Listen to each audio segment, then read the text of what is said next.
굉장히 찬양이 흥겨운데요. 예. 보니까 우리 성도님 보니까는 굉장히 무거워 보입니다. 예, 예. 좀 예수님 찬양할 때 좀 어깨 좀 이렇게 딱 싸면 좋을 텐데, 그렇죠? 예. 뭔가 좀 긴장한 것 같은데 좀 긴장을 좀 푸시고, 예. 주의 전에 주의 예배당에 우리 나왔으니까 오늘 주께서 주시는 평안함이 오늘 이곳에 가득 넘치기를 간절히 바랍니다. 아멘. 우리 옆사람과 인사 다시 한번 나누도록 하겠습니다. 예. 사랑합니다. 예, 한번 인사합시다. 사랑합니다. 예, 예, 축복합니다. 예, 감사합니다. 저는 오늘 본문 말씀 흔들리지 않는 믿음이라는 제목을 가지고 함께 은혜를 나누고자 합니다. 오늘 본문 말씀은 이제 바울이 가이사라에서 예루살렘으로 이제 도착하게 됩니다. 그래서 가이사라로 이제 출발할 때 바울이 자신의 가야 할 길이 뭔지를 알고 있잖아요. 그곳은 죽음의 길이고 또 사명의 길이기도 합니다. 이것을 아는 많은 주의 제자들이, 많은 성도들이 너무나 마음이 아파했어요. 그리고 그럼에도 불구하고 바울을 떠날 보낼 수밖에 없는 건 무엇입니까? 모든 것이 하나님의 계획이었기 때문입니다. 다시 말하면 바울이 그 죽음의 길로 걸어가는 것, 다시 말하면 예루살렘으로 들어가는 것은요, 하나님의 부르심 때문이었다. 저는 이것을 바라볼 때 예수님께서도 제자들이 만류하잖아요. 특히 베드로는 내가 지키겠습니다 그러지 않겠습니까? 그래도 불구하고 예수님께서 베드로고 보니까 사단아 라고 외치지 않습니까? 예, 하나님의 일을 생각하지 않는 베드로에게 외치는 메시지이죠. 그러면서 예수님께서는 예루살렘에 입성하게 됩니다. 그 이후에 보니까 십자가의 고난의 길을 걸어가죠. 근데 공통적으로 바울도 어떻습니까? 예루살렘에 들어가게 됩니다. 위에 우리가 이제 내용 읽은 말씀과 같이 고난을 당하기 시작합니다. 그럼 바울이 왜 그 길을 걸어가느냐? 다른 게 아니야. 이미 예수님이 걸어가셨던 그 십자가의 길, 그 고난의 길, 다시 말하면 사명의 길이었습니다. 그 사명의 길을 바울도 그 부르심을 따라서 걸어갔던 것입니다. 그래서 그는 사역에 있어서 사역은 늘 순탄롭지 않았습니다. 자신의 사역에 있어서 늘 고난이 늘 따라왔는데 그가 그 고난을 따를 때마다 이길 수 있는 힘이 어디에 있었느냐? 하나님이 나를 부르셨다라는 이 확신 때문에 그의 믿음은 흔들리지가 않았습니다. 아멘. 그래서 여러분 유명한 고린도후서 11장의 말씀을 보면 바울이 사람들에게 자신에 대해 소개하잖아요. 먼저는 바울이 자신이 좀 잘난 것을 소개합니다. 나는 가마리아 문화생이었고, 나는 바리새 중에 바리새이고, 그리고 나는 로마 시민권을 가진 자다라고 외치면서 또 나는 베냐민 지파이기도 하고 자신을 소개할 때 얼마나 화려한 이력과 그렇죠. 그의 인생을 볼 수 있지 않겠습니까? 근데 그가 지금 현재 어떠냐? 고난을 당하고 있어요.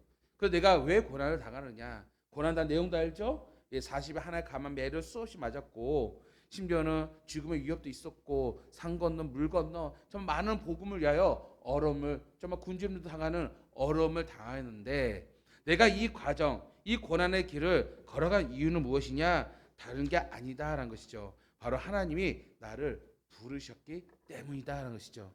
이 부르셨다는 그 확신이 그에게 있었고 무엇보다 자신이 하나님께서 이방인의 사도로 부르셨다는 이 확신이 그를 지탱하게 하였다는 것입니다. 무엇보다도 더 구체적으로는요. 그가 내가 이 부르심이 합당하여 담대한 믿음으로 이 고난의 길을 걸어갔을 때 근본적인 힘을 성경을에서 나타낼 수 있는데 그래서 에베소서 1장 3절에서 7절인데 PPT를 한번 띄워주시기 바랍니다. 자 보시면은 찬송하리로다 하나님 고 우리 주 예수 그리스도의 아버지께서 자 먼저는 바울이 자신의 고난 가운데서도 그 소명의 길, 사명의 길, 부르심의 길을 걸어갈 수 있는 것에 대하여 그는 찬송합니다. 그러면서 뭐라고 말하냐? 그리스도 안에서 하늘에 속한 모든 신랑 복을 우리에게 주시되 이것이 다 복이다라는 것이요. 그러면서 다음에 곧 창세 전에 그리스도 예수 안에서 우리를 택하사 이 택했다는 것이죠. 이 택했다는 건 무엇입니까? 선택했다는 것이에요. 그러니까 다시 말하면 바울이 이 자신의 부르심에 대해서 어떻게 생각하고 있냐면 어떤 응답을 받았냐면 이미 내가 태어나기 이전부터 창세 이전부터 예수께서 나를 택하셨다라는 것이죠. 여러분 이것을 아는 자는요 그 어떤 것도 은혜가 큽니다. 잘 생각해 보세요. 그냥 십자가를 붙들면 구원이 있다는 것은 은혜죠. 십자가 자체가 은혜죠. 근데 이 십자가를 붙들기 위하여 가는 이 우리의 노력이 있다라면 이 은혜는 은혜긴 한데 그게 크진 않을 것 같아요. 그런데 나는 이 십자가 붙들 능력도 없어요. 힘도 없어요. 그냥 하나님께서 내가 태어나기 이전에 너는 구원의 백성이라고 그냥 택해 주셨단 말이에요. 그 어떤 계획에 의해서 어느 순간 내가 십자가를 붙들고 있어요. 이 모든 일련의 과정, 나의 노력이 아닌 일련의 과정이 누가 하셨냐? 하나님이 하셨다는 것이에요. 이것을 여러분 깨닫게 되면 은혜가 더 큽니까? 작습니까? 더 클 수밖에 없다는 것이에요. 더 클 수밖에 없습니다. 그러니까 오늘 우리 신앙은요, 은혜라고 표현한 건 뭐냐면 바로 이것을 아는 것이 은혜예요. 오늘 여러분이 오늘 이 자리, 예배의 자리에 오기까지는요, 쉬운 일이 아닙니다. 사람의 노력을 올 수가 있는 것이 아니에요. 지금 하나님이 나를 태어나기 이전부터 택하셔서 나를 이곳으로 인도하여 주셨다는 것이죠. 그게 은혜예요. 그러면서 하신 말씀이 택해서 뭘 하느냐? 우리로 사랑 안에서 그의 앞에 거룩하고 흠없게. 왜 우리를 거룩하게 할까요? 자, 구약 성경에 하나님은 뭐라면 나는 거룩하니 너희도 거룩할지니라. 아멘. 하나님의 나라 백성의 자격 요건이 무엇이냐면 거룩이다는 것이죠. 그러면 지금 우리가 거룩합니까? 이 택함을 받았지만 나의 인생은 죄의 투성인데요. 거룩하지 않은데요. 거룩하지 않단 말이에요. 근데 하나님께서 오늘 우리가 거룩하길 원해요. 그래서 그 기쁘신 뜻대로 우리를 또한 예정했어요. 예정. 그래서 이 예정이 무엇인가? 내가 정말로 하나님의 구원의 백성으로 살아가는 모든 일련 나의 인생, 이 모든 것을 하나님께 다 아시고, 하나님은요 모든 시간과 공간을 초월하신 하나님이세요. 그 하나님께서 나의 모든 인생을 예정하시고 누구를 통해서? 그리스도 예수를 말미암아, 쉽게 하면 예수를 말미암아 오늘 아까 이 문제, 거룩하지 못한 이 문제를 해결하려고 해요. 다음 넘겨보세요. 또 넘겨보세요. 그래서 그 문제는 무엇이 다른 게 아니에요. 속리 않고 죄사함을 받았느니라. 아멘. 예수 그리스도를 통해서 우리가 그 죄의 문제를 해결받음으로써 오늘 우리는 거룩하게 되었고, 그래서 그리스도 안에서 그의 풍성한 은혜, 그렇죠? 풍성한 은혜에 따라 우리가 살아가는 인생이 된 줄 믿습니다. 그러니까 바울이 자신이 고난의 길을 걸어가지만 아니에요. 결국 이것이 하나님의 선택이었고 나의 인생의 예정이었고 이미 이것을 아는 부르심을 통해서 나는 더욱더 은혜가 풍성한 인생을 산다는 것을 바울이 알았기 때문에 그 고난을 받는 그 현장 속에서도 나는 기뻐할 수밖에 없다는 것이요. 더욱더 기뻐하는 이유는 무엇이냐면 다시 전으로 왔어요. 전 말씀 전으로, 또 전으로. 여기서 자, 예정한 가운데 무엇 때문에 자기 아들들이 되게 하셨으니. 오늘 우리를 어떻게 아들들인데 이 아들들 원어로 보면 아들이 아니라 양자를 말하고 있어요. 양자. 오늘 우리는 실제의 혈연의 아들이 아니에요. 그런데 법적으로 아들 삼겠다는 것이에요. 하나님이 우리를 향한 그 계획이 있었기 때문에 자기 아들을 삼기 위하여 바로 예수 그리스도의 속죄함을 통하여서 오늘 우리를 어떻습니까? 구원의 백성으로 하나님이 삼으셨다는 것이에요. 이 모든 일련의 과정이 내가 노력에 의해서 이루어진 것이 아니라 이미 창세 전에 내가 태어나기 이전부터 하나님이 나를 선택하시고 나의 인생을 예정하셔서 오늘 이 자리에 우리를 부르신 줄 믿습니다. 바울이 다메섹의 사건을 경험한 것도 바로 이런 부르심의 은혜를 깊이 깨달았기 때문에 그는 이방인의 사도로서의 그 부르심의 길을 걸어가게 된 줄 믿습니다. 여러분, 그런데 우리의 인생을 살다 보면 이제 이 은혜를 알아요. 이 은혜를 알면도 불구하고 여전히 우리는 연약한 육체 아니겠습니까? 연약한 우리의 인생이란 말이에요.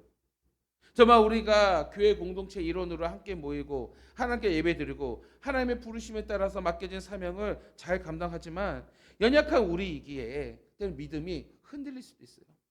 이 기쁜 은혜가 정말 너무너무 깊은데, 너무나도 정말 은혜가 깊은데 또 기쁜데, 이것을 시간이 흘러감에 따라 그 환경과 그 고난과 그 어려움 속에서 점점 소멸해가는 나의 모습을 보게 된단 말이에요.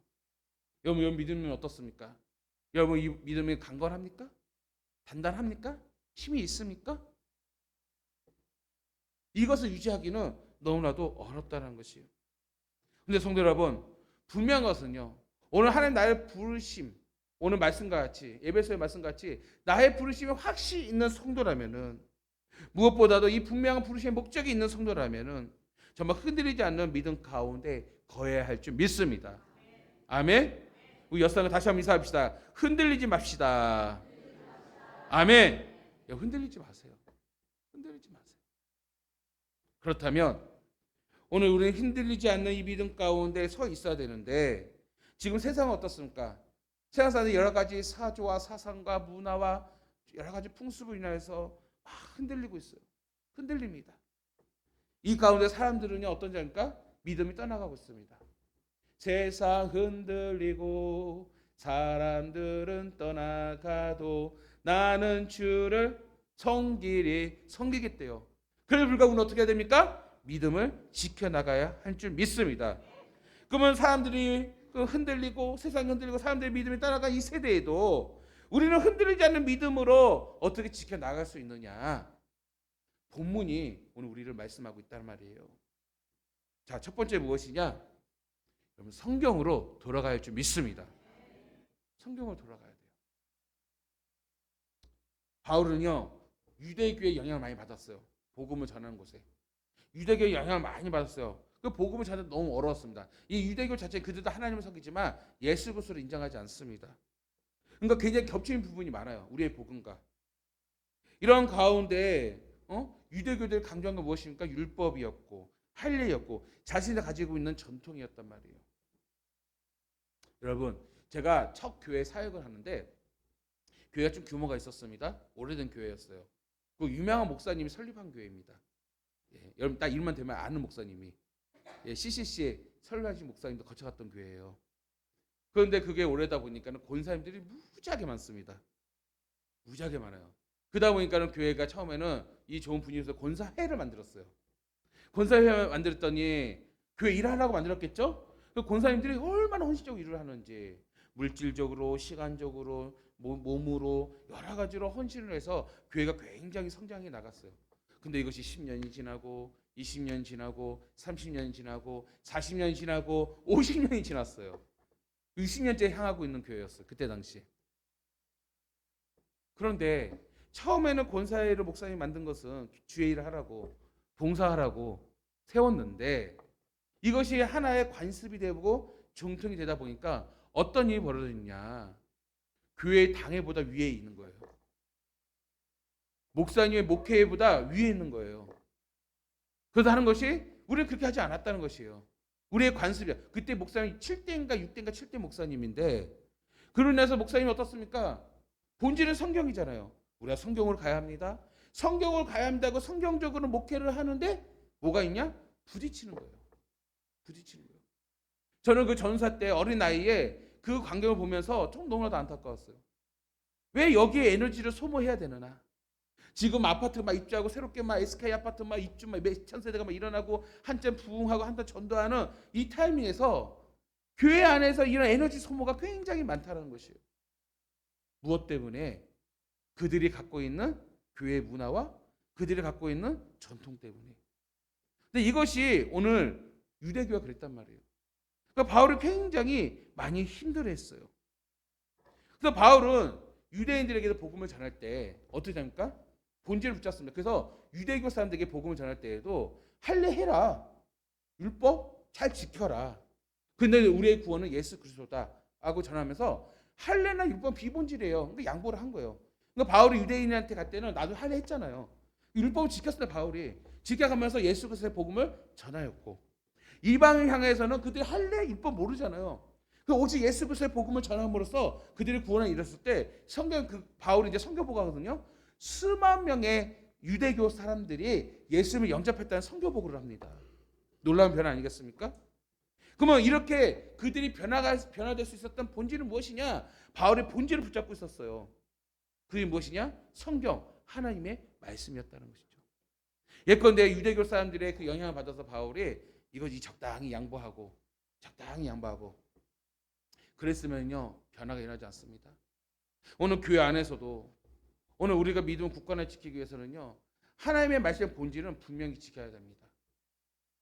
오늘 제가 많은 목회자님 설교 듣다 보면은 이거 아닌데라는 부분이 굉장히 많을 때가 많아요. 물론 제가 똑똑하거나 제가 뭐 성경적 지식이 많아서가 아니에요. 근데 가장 근본적이고 기본적인 것이에요. 성경에서 하라 하지 말라는 그 근본을 우리가 지켜야 되지 않겠습니까? 근데 이 시대적 사조와 사람들의 영향을 받아서 성경은 하지 말라 하는 것인데 이렇게 말합니다. 하지 말라고는 하는데 오늘날은 예수님이 우리 마음 알잖아요. 우리의 마음 아니까 못 지키더라도 못하더라도 적당히 양심껏 하면은 되지 않겠어요? 하라는 것도 성경에서 하라고 하지만 예수님도 우리의 입장을 아는데 적당히 이 정도만 하면 돼요. 좀 조율해서 하면 돼요. 시대가 어느 시대인데 그래도 우리가 성이 보인 거잖아요. 예수님 인격적인 부인이니까 우리의 마음을 아니까 그렇게 하면 돼요. 저는 그런 설교 많이 듣습니다. 많이 나와요. 근데 그런 교회는 부흥되더라고요. 많아지더라고요. 여러분, 하나님의 말씀 변하지 않습니다.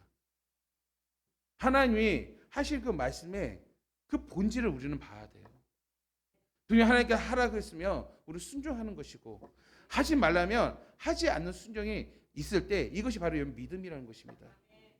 그런데 어느 순간가 우리 스스로가 성경을 적당한 선에서 해석하고 적당한 선에서 우리가 살아가고 있다라는 것이요. 여러분, 오늘 이러한 믿음은요, 우리의 믿음을 굳건하게 지킬 수가 없다는 것입니다. 이리 보면 이리로 끌려가고요, 저리 보면 저리로 끌려갈 수밖에 없다는 것이요. 오늘 여러분, 교회 존재의 이유는 영혼 구원입니다. 영혼 구원이에요. 이게 우리의 핵심 목표고 본질이라는 것이요. 영혼 구원인데 적당히 하면서 여기 흐르면 이 세상의 풍요도 일로 흘러가고 저쪽 흐르면 저쪽 흘러가고, 이러한 신앙을 통해서 흔들리는 갈대와 같이 그 어떻게 우리의 믿음을 굳건하게 지켜나갈 수가 있겠습니까? 이럴 때 교회가요, 다시 바로 쓰려면 어떻게 해야 한다고요? 성경으로 돌아가야 한다는 것이에요. 성경으로 갱신해야 됩니다. 성경으로 변화가 돼야 할 줄 믿습니다. 성경이 무엇을 말하는지를 우리는 연구하고 거기에 우리가 함께 나누고 함께 공감하고 함께 기도함으로써 오늘 성경이 말하는 그 믿음대로 세워질 수 있는 성도가 되어야 한다는 것이죠. 그것이 바로 우리의 신앙이 어떤 전통의 위가 되지 않는 것이에요. 우리의 신앙의 근본은 무엇이냐, 텍스트는 무엇이냐, 중심이 무엇이냐, 오직 하나님의 말씀, 성경이 되어야 할 줄 믿습니다. 여러분의 관습과 습관과 전통이 성경을 앞질 수가 없다는 것이에요. 그러면 여러분, 흔들리지 않는 믿음을 가지기 위해서는요, 오늘 우리의 공동체가 더욱더 하나님의 말씀, 성경의 중심으로 그것을 본질을 가지고 우리가 목회를 하고 우리가 사역을 할 때 우리의 공동체의 믿음은 더욱더 단단해지고 흔들리지 않는 믿음이 될 줄 믿습니다. 두 번째는 무엇이냐? 헛된 말에 영향을 받아서는 안 되는 것이에요. 저는 오늘 본 말씀을 읽다 보니까 읽으면 느낀 게 있어요. 지금 난리치는 애들이 누구냐면요, 애들이란 좀 이상합니다. 난리치는 사람들이 누구냐면은 유대인들인데 유대 기독교인들이에요. 아이러니하지 않습니까? 유대 기독교인들이에요. 유대 기독교인들. 여러분, 성경 많이 본 게 알겠지만 바울이 복음을 전하는데 많은 고난을 당하고 많은 어려움을 당했어요. 누구에게 고난과 어려움 많이 당한 줄 아세요? 실제적으로는요, 내부에 있어요. 교인들에게, 유대 기독교인들에게. 왜? 아직까지 여기는 복음이 확립되지 않아서 정말 바울이 복음을 명확하게 가르치자, 성경대로. 만약에 갇히는데 그들의 관습과 풍습과 전통이 부딪히는 거예요. 그러니까 어떻습니까? 바울을 시기와 질투를 하는 것이에요. 바울을 넘어뜨리려고 한 것이에요. 그러니까 바울이 감옥에 있을 때 어떻습니까? 그들이 바울이 없으니까 열심히 복음 전하자. 유대교의 풍습 아래에서 그들이 복음 전해서 그래서 상관없어요. 할래 하고요. 여러분, 율법 잘 지켜서 예수 믿어도 돼요. 그러니까 바울이 그걸 알고 뭐랄까, 그들이 열심히 하는 모습을 보고 감옥에서 그걸 뭐라 합니까? 나는 기뻐하고 기뻐한다라고 고백하지 않습니까? 이래도 좋고 저래도 좋은 게 전하는 것은 무엇입니까? 예수 그리스도니. 아멘. 예수 그리스도 나는 기뻐하고 기뻐하노라라고 그래서 고백하고 있는 것이에요. 그런데 보세요. 이 내용 읽어보면요, 교회 공동체 모습이에요. 교회 안의 모습입니다. 여러분, 교회는요, 말이 많은 곳이에요. 제가 전도하다 보면은 다들 다 뭐라 하죠? 교회 가봤대. 청년회장도 해봤대. 실제로 청년회장도 하신 분도 있고요. 많아요. 근데 지금 신앙생활 안 해요. 왜 안 하냐니까 사람이 질렸대요. 왜요? 그랬더니 이런 일 듣고 저런 거 또 그 상처가 있어서 말도 안 해요. 사람이 지쳤다는 것이에요. 왜? 교회는 말이 많은 곳이거든요. 물론 그걸 인정해야 돼요. 말이 많은 곳이에요. 지금 기독교 유대인들이 뭐라고 하니까 바울의 평가를 합니다. 그 바울의 평가를 하는데 올바르게 평가했어요? 잘못되게 평가하고 있습니다. 그 이것이 소동이 일어났어요. 궁중심리에 일어나서 바울을 결박하였고 매질을 하였고 심지어는 천부장의 감옥에 오게 가두게 되는 일이 벌어지게 되었습니다. 근데 바울의 이러한 일들이 한두 번이 아니었어요. 자, 안디옥 교회에서 바울과 바나바가 파송하게 되죠. 이제 우리 사도행전 아니까. 그렇죠? 안디옥 교회에서 바울과 바나바가 파송을 할 때 정말로 바울이 복음을 전하마다 부흥의 역사가 일어났습니다. 그런데 성경에 보니까 복음을 전하는 장소마다 어떤 일이 벌어지냐면 사람들이 시기하고 질투하여 바울을 비방하였다라고 기록되어 있습니다. 자, 복음의 현장에서 그런 거예요. 사도행전 13장 45절 46절에서도 유대인들이 그 무리를 보고 시기가 가득하여 바울이 말한 것을 반박하고 비방하거늘 이렇게 말해요. 비방했어요. 그러다 보니까 바울이 너무나 힘들었어요. 내 동족 유대인들에게 하나님 아는 그들에게 복음을 전하는데 그들이 비방하고 헛된 말을 하니 그래서 바울이 안 되겠구나. 그래서 전략을 바꾼 게 뭔가? 우리는 성경에 나와요. 합당하지 않는 자를 자처하기로 그들이 합당하지 않는 자 자처했다는 것이요. 하기로 우리가 이방인계로 향하노라. 그 이방을 향하여 복음을 전하는 바울을 또 볼 수 있어요. 이때 바울 멋있지 않습니까? 나에 대해서 헌담하고 나에 대해서 시기하고 나에 대해서 반박하고 나에 대해서 괴롭힘을 당하는 이 상황 속에서 대부분 사람들은 안 해, 나 안 해. 상처받았어. 이럴 수도 있어요. 근데 바울은 어떻습니까? 안 되면 되게 하라. 그러면 이방인들을 내가 가서 복음을 전해야지. 헛된 말에 영향을 받지 아니하고 내가 가야 할 그 부르심, 그 소명, 사명의 길을 걸어가는 바울을 우리는 볼 수가 있습니다. 여러분, 오늘 우리가 공동체 안에서도 참 이런 일들이 많이 일어납니다. 자, 보세요. 지금 바울이 이제 예루살렘 교회에 다 방문했고요. 이제 선교 보고를 했어요. 선교 보고, 선교를 보고를 했는데 어떤 보고를 했냐면 1차, 2차, 3차 전도 여행을 하면서 수만 명 유대인들이 예수님을 영접하였고 이런 일이 있었으니까 그러니까 여기 이때 당시에 야보고가 너무 기뻐했어요. 야보고는요 대표적인 유대인 그죠 사도예요. 기뻐합니다. 근데 걱정했어요. 야보가 뭘 걱정했냐면 아니 당신 소문에 의하면 율법과 할례를 하지 않아도 된다고 그렇게 가르친다면서 나는 아는데 유대인들에게는 율법도 하고 할례도 하면서 예수 믿어라 하고 이방인들에게는 안 했으니까 안 해도 된다. 예수만 믿으면 된다. 이게 본질 나는 아는데 유대인 기독교인들 난리치고 있어. 너에 대해서 헌덤하는데 내 귀에 들려왔어. 야 이거 어떻게 했으면 좋겠어? 그러니까 야보 선생님이 걱정하면서 제안을 합니다. 야 지금 우리 예루살렘 도착한 사람들 중에 4명의 사람이 있는데 이 사람이 정교 의식을 해야 돼. 근데 너도 이 4명과 함께 참여하는데 이 비용 네가 대.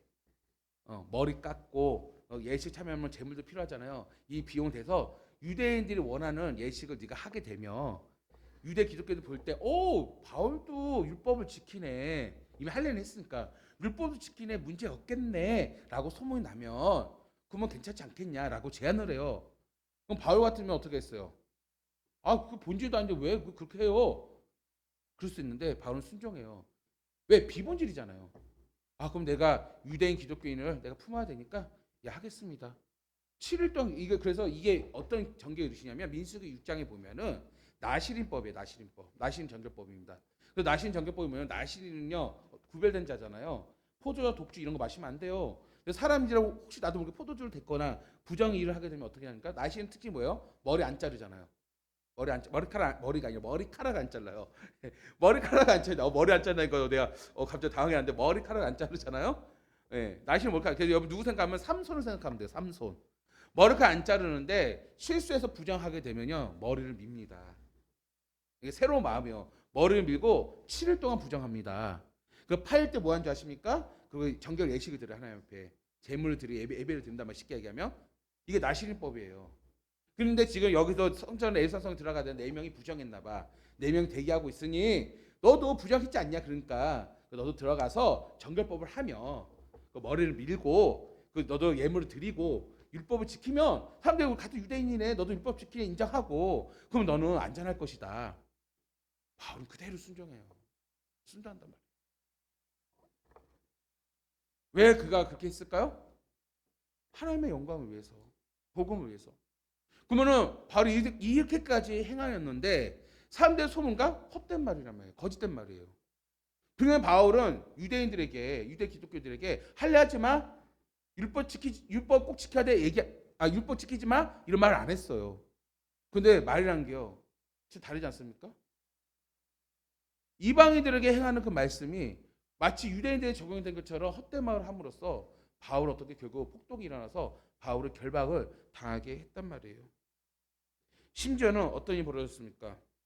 이 헛된 말이요. 성경에 다시 볼까요? 나는 이거 보면서 참 교회 공동체이다. 우리의 모습이다. 우리의 연약한 모습이다. 라고 느껴집니다.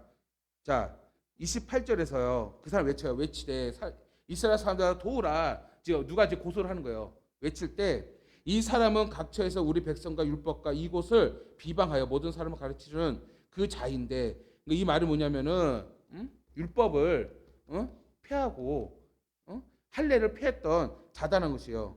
그런데 뭐라냐? 헬라인을 데리고 성전에 들어갔다는 것이요. 그래서 성전도 더럽혔다는 것이요. 헬라 이방인이에요. 이방인들은 성전에 못 들어가죠. 근데 이방인이 들어갔다라고 하는 것이에요. 근데 실제로 바울은 뭐 했어요? 자, 정죄의식 갈 네 사람과 함께 율법에 참여하고 있는 중이었어요. 근데 뜬금없이 이방인이 를 데려가서 예루살렘의 성전을 더럽혔다는 것이요. 진실이에요, 거짓이에요? 거짓이죠.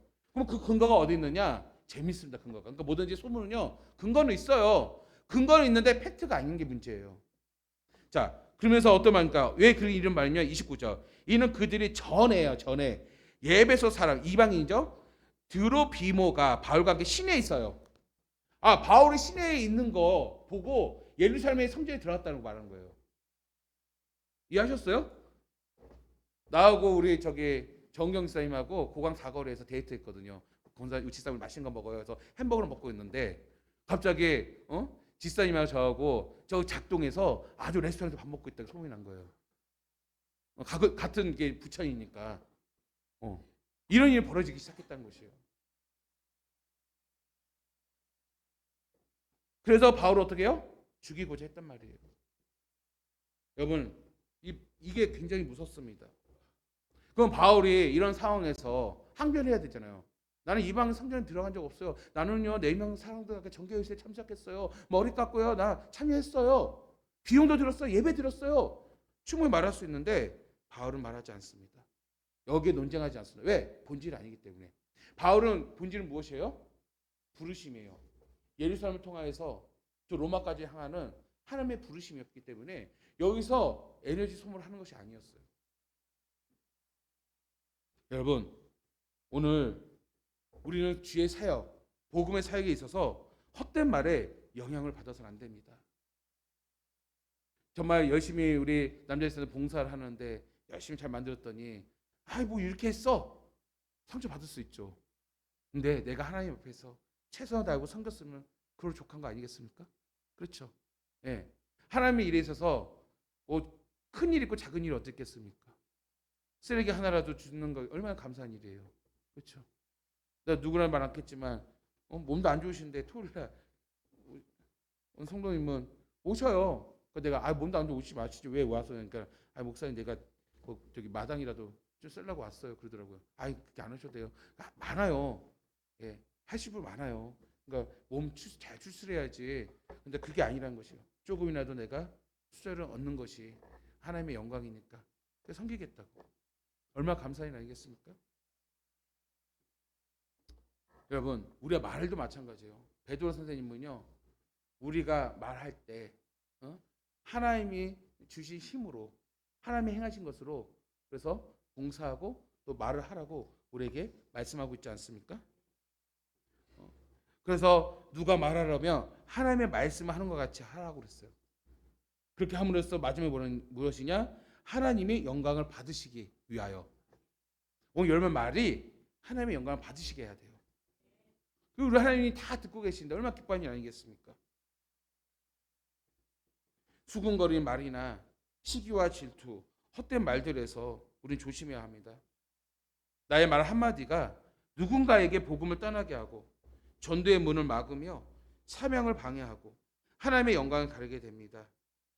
그 말로 인하여 전도와 또 교회의 덕을 세우는데 방해가 되어진다는 것이죠. 그러면 거꾸로 우리는 어떻게 하냐? 이런 말을 들었을 때 우리는 사명 나야 돼요? 부르심 나야 돼요? 아니라는 것이요. 바울은 어떻게 해요? 이런 말을 들었음에도 불구하고 나의 달려갈 그 부르심의 길을 걸어간 것을 볼 수가 있습니다. 이것이 바로 여러분 흔들리지 않는 믿음이다라는 것이에요. 마지막 세 번째는 무엇이냐? 사람에게 영향을 받아서는 안 된다라는 것이죠. 그래서 30절에 보세요. 온 성이 소동했다는 것이요. 바울을 잡아 성전 밖으로 끌고 나가서 문을 닫히고 매질했다 이거예요. 여러분, 바울이 예루살렘 도착하니 많은 어려움을 당하고 있습니다. 바울을 도와서 변명을 도와주는 사람도 없었습니다. 온 성이 소동하여 바울을 잡아매었습니다. 왜 이런 일이 일어나는지 실은 주변 사람들 알지도 못하고 궁중 심리에서 움직이는 것이에요. 이제 한 사람 성경에 보면 외쳤어요. 사람들아, 이스라엘 사람들아 외친단 말이에요. 그가 전하는 헛된 말에 사람들이 요동하기 시작한 것이에요.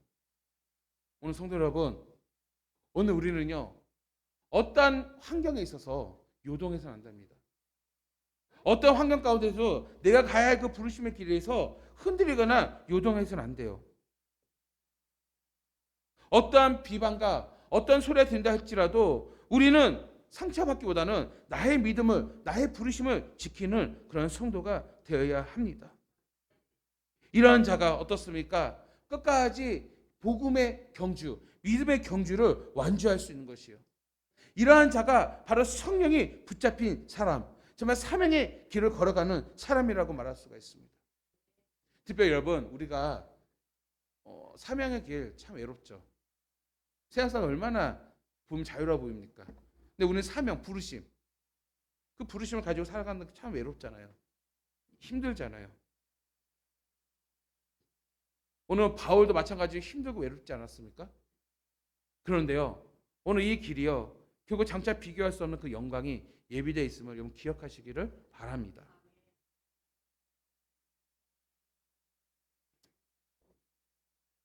바울은 이미 자신의 가는 길이 이런 외로운 길이고 고난의 길이라는 것을 분명히 알고 있었습니다. 그래서 사도행전 20절 13절에서 바울이 대답하되 여러분이 어찌하여 울어 내 마음을 상하게 하느냐. 가이사라의 마지막 이발할 때 이렇게 말합니다. 그래서 나는 주 예수의 이름을 위하여, 예수님의 이름을 위하여 결박당할 뿐 아니라 예루살렘에서 죽을 것을 각오하였노라. 결박과 죽음을 알고 그는 예루살렘으로 들어가는 것을 볼 수가 있습니다. 여러분, 부르심, 사명이 있는 사람은요, 나의 길을 아는 것이요, 그 외로움을 아는 것이에요, 그 힘듦을 아는 것이요. 그런데 우리가 기쁘게 걸어갈 수 있는 것은 무엇이냐면 나만 아는 것이 아니라 누가 알아요? 나의 주께서, 나의 주님께서 아시기 때문이다라는 것이에요. 세상 사람들이 이 길이 좀 미련하다 보인다 할지라도 오늘 그 마지막 끝에는 하나님의 그 영광이 예비되어 있음을 알기에 우리는 외롭고 힘든 길이라도 그 고난의 길을 우리는 찾아갈 수가 있는 것입니다. 그래서 빌립보서 3장 10절에서도 바울은 마지막 이런 고백을 해요. 내가 이 고난의 길을 걸은 것이 이렇게 표현해요. 그의 죽으심을 본받아. 아멘. 바울이 잡으세요. 제가 서두에 뭐라 했습니까? 예수님께서 오늘 십자가의 그 길을 걸어가기 위해 예루살렘 입성했듯이 바울도 보세요. 비슷하게 예루살렘을 입성하지 않습니까? 근데 그는 왜 예루살렘에 들어갑니까? 예수 그리스도를 본받아. 예수님의 그 고난의 길을 본받아. 그는 그 길을 걸었던 것이죠. 그가 그게 걸어갔었던 건 단 게 아니에요. 우리 예배에서 말한 것처럼 하나님 나를 선택하시고 나를 예정하여서 나를 양자로 삼으신 그 큰 은혜가 너무나도 크기 때문에 그는 예수 그리스도를 본받아 그 십자가의 길, 그 부르심의 길을 기꺼이 걸어갈 수 있다는 것이에요. 오늘 혹시 여러분 믿음이 흔들리는 상황입니까? 그러면 여러분 하나님이 나를 선택하시고 나를 예정하사 나를 하나님의 자녀로 삼아줬다라는 이 은혜를 다시 한번 깊이 되새기길 간절히 바랍니다.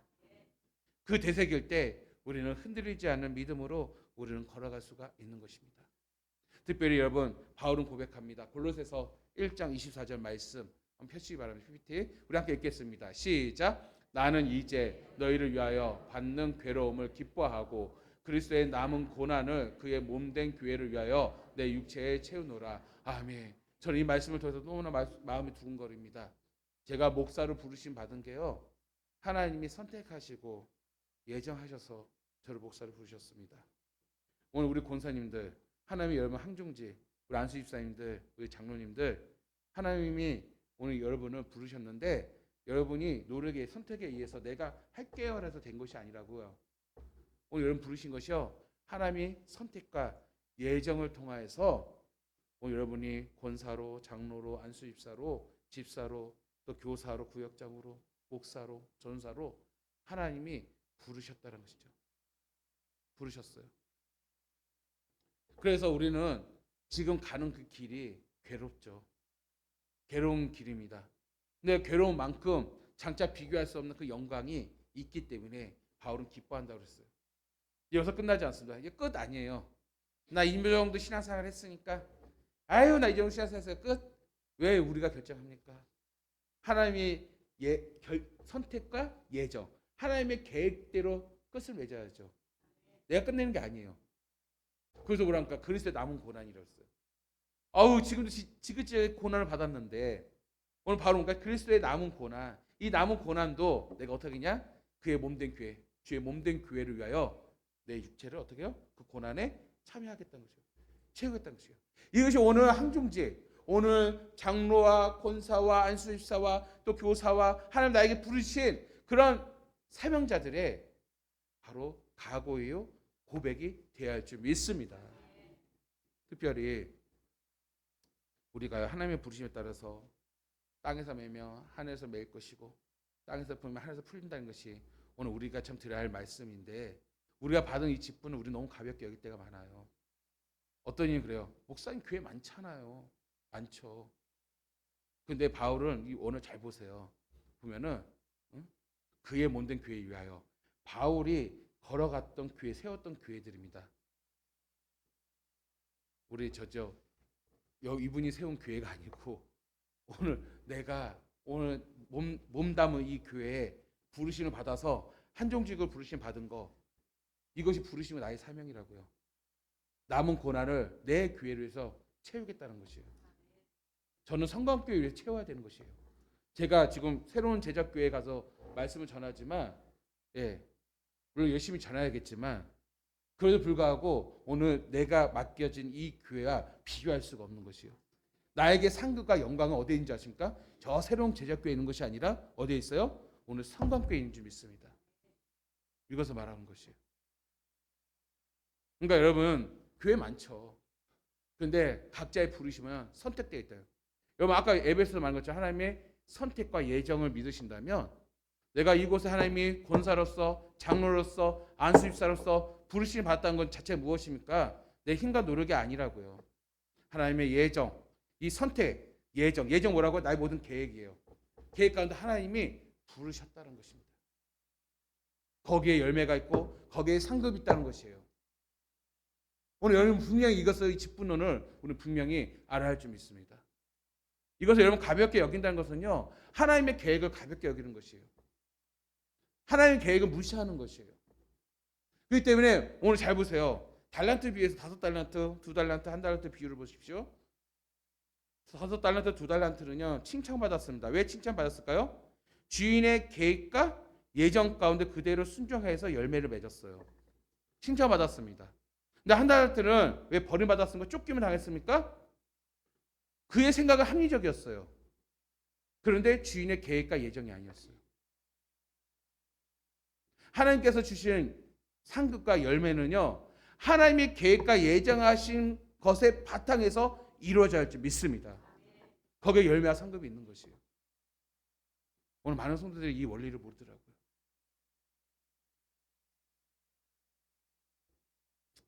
저는 말씀을 정리하겠습니다. 저는 우리 성도님들이 정말 굳건한 믿음을 가지시기 간절히 바랍니다. 아멘. 먼저 나를 아세요. 하나님이 나를 선택하시고 하나님 나를 예정해서 하나님의 그 계획 가운데 나를 이끌고 계신다는 것을 믿으시기 바랍니다. 나를 부르시는 사명을 아시길 바랍니다. 나를 아는 자가 그 깊으신 은혜를 알 수 있고요, 나를 아는 자가 하나님의 깊은 사랑을 깨닫고 알아갈 수가 있는 것입니다. 그래서 우리는 이러한 믿음을 얻기 위하여 그래서 여러분 성경으로 돌아가시기 바랍니다. 헛된 말에 흔들리지 마시기 바랍니다. 사람에게 영향을 받지 마시고 나의 부르신 선택과 예정을 붙잡으시기를 간절히 바랍니다. 이를 통해 여러분 십자가 길을 걸어가시기 바랍니다. 정말 그 길이 외로워요. 힘들어요. 그런데 우리에게 여전히 남은 고난이 있어요. 외롭고 힘든데 남은 고난이 있으니까 너무 갑갑하긴 한데 우리가 이것을 감당할 수 있는 힘이 어디에 있냐면 예수 그리스도께서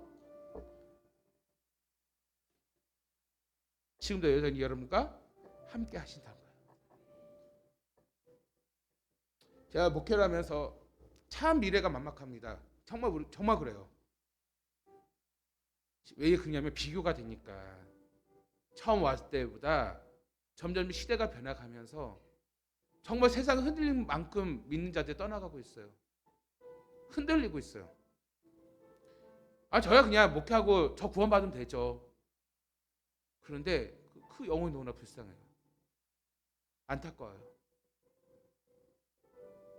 근데 이 안타까움이 오늘 우리들 공동체 다 가져야 돼요. 예수의 마음을 품는다면 이 마음 가져야 돼요. 영혼에 대한 불쌍한 마음이 있어야 돼요. 여러분 얼마큼 사시려고 합니까? 얼마큼 가지시려고 합니까? 얼마큼 누리시려고 합니까? 죽음 앞에서는 아무것도 아니에요. 지금 다들 천국이 눈앞에 있습니다. 거꾸로 말하면 죽음이 눈앞에 있습니다. 이제는 나의 달려갈 길이 얼마 남지도 않았어요. 그런데 왜 유대교 기독교인들처럼 여전히 그 관습과 여전히 악한 습성을 버리지 못하고 전도의 문을 막고 복음의 길을 막고 왜 흔들리고 있습니까? 우리가 정신 똑바로 차리지 아니하면 이리 흔들리고 저리 흔들리면서 정말 우리의 갈 길을 잃어버립니다. 여러분 주변 수많은 사람들이 지금 그렇게 흔들리며 살아가고 있습니다. 여러분 지금 고되고 참 외롭고 힘든다는 거는요, 그만큼 내가 잘 걸어가고 있는 것이에요. 그만큼 믿음 잘 지키고 있는 것이에요.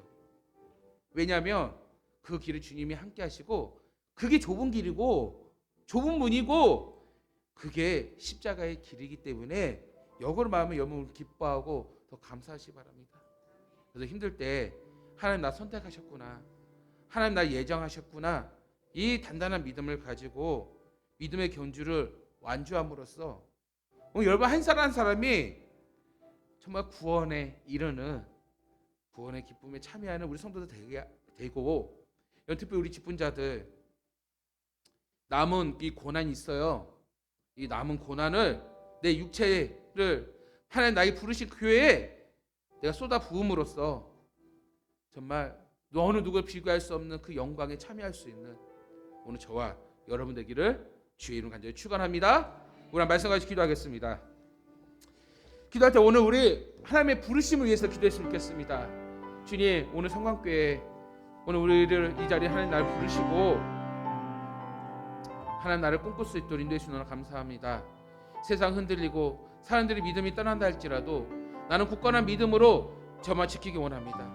정말 분별하기 어렵고 힘들 때 성경을 더더 돌아가며 나의 말, 헛된 말에 흔들리지 아니하고 또 다른 사람 말에 흔들리지 아니하고 사람의 영향받지 아니하고 나의 부르심 그 십자가의 길을 온전히 걸어갈 수 있도록 주여 함께하여 주셔서 남은 이 고난의 길도 기꺼이 기뻐하며 달려나감으로써 하나님의 그 영광에 참여할 수 있는 나의 신앙과 나의 믿음 되도록 주여 인도해 달라고 우리 말씀을 가지고 주여 통성으로 기도하겠습니다. 주여 아버지여 감사합니다. 이 땅에 주님께서 교회를 세우시고 오늘 우리에게 복음을 주셔서 하나님의 정말 예정과 그 계획 가운데 우리를 구원의 백성 삼아주시니 너무나 감사드립니다. 더더 감사한 것은 나의 노력과 힘이 아니라 정말 창세전에 이루어진 하나님의 그 계획이 오늘 우리의 인생을 이끌어주시니 너무나 감사합니다.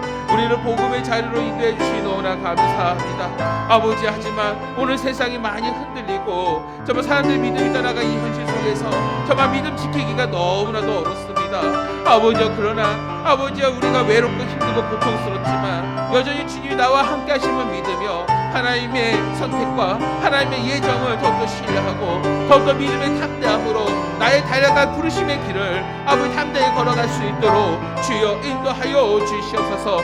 그래서 어려울 때, 분별하기 어려울 때 더욱더 성경으로 돌아가며 헛된 말에 흔들리지 아니하고 헛된 말을 하지 아니하며 사람에게 영향받지 아니하고 오직 나의 부르심을 붙잡고 나의 소명을 붙잡고 담대히 나아갈 수 있는 우리의 신앙이 되게 하여 주시옵시고, 흔들리지 않는 믿음 가운데 믿음의 경주를 잘하서 아버지 정말 주님 만난 그날까지 담대히 나아가게 하소서.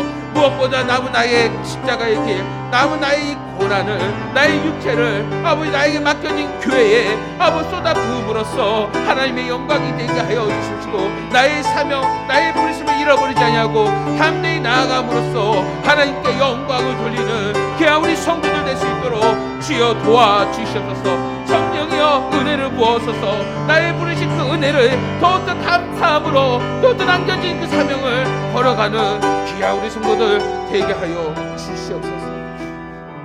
아버지 감사합니다. 오늘 말씀을 통하여서 더더 우리에게 굳건한 믿음을 부어 주시옵소서.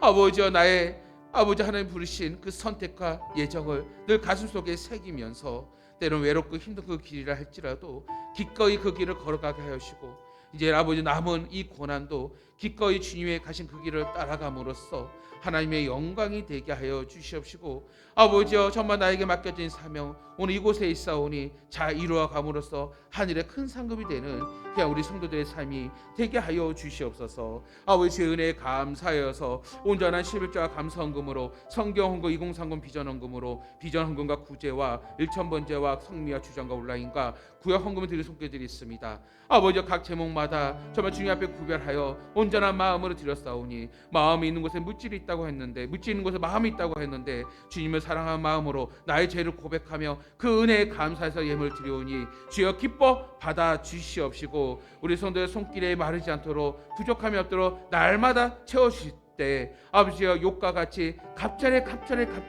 은혜를 주여 부어 주시옵소서. 아버지 강단 구정금으로 장현성, 현원, 재욱이 아버지 세 남매 아버지 새학기 감사하여서 주님 앞에 드립니다. 정말로 아버지 이들에게 새학기에 적응을 잘하여서 무엇보다도 지혜와 총명과 건강함을 더하여 주시고, 무엇보다 분명한 목적과 꿈을 부어 주시옵시고, 아버지 이들이 정말 하나님을 사랑하고 하나님이 기뻐하며 많은 사람에게 사랑받는 자녀들이 되어서 이 시대에 필요한 하나님의 사람으로 쓰임받게 하여 주시옵소서. 오늘 이곳에 나올 성도들 다시 한번 이 말씀을 붙잡고 나아감으로써 이제 앞으로의 인생을 두려워하지 아니하고 더더 강하고 담대하게 맡겨진 사명 잘 감당함으로써 하나님께 영광이 되는 그냥 우리 성도들 되게 하여 주시옵소서. 이제는 우리 주 예수 그리스도의 은혜와 우리 아버지 하나님의 극진하신 사랑과 성령님의 감화 감동 역사 충만히 교통하여 주심을 굳건한 믿음을 통하여서 남은 나의 길을 부르심을 담대히 달려가기를 간절히 소망하는 우리 성도들 머리 위에와 가정과 교회 위에 이제부터 영원토록 함께 계실지어다. 아멘. 아버지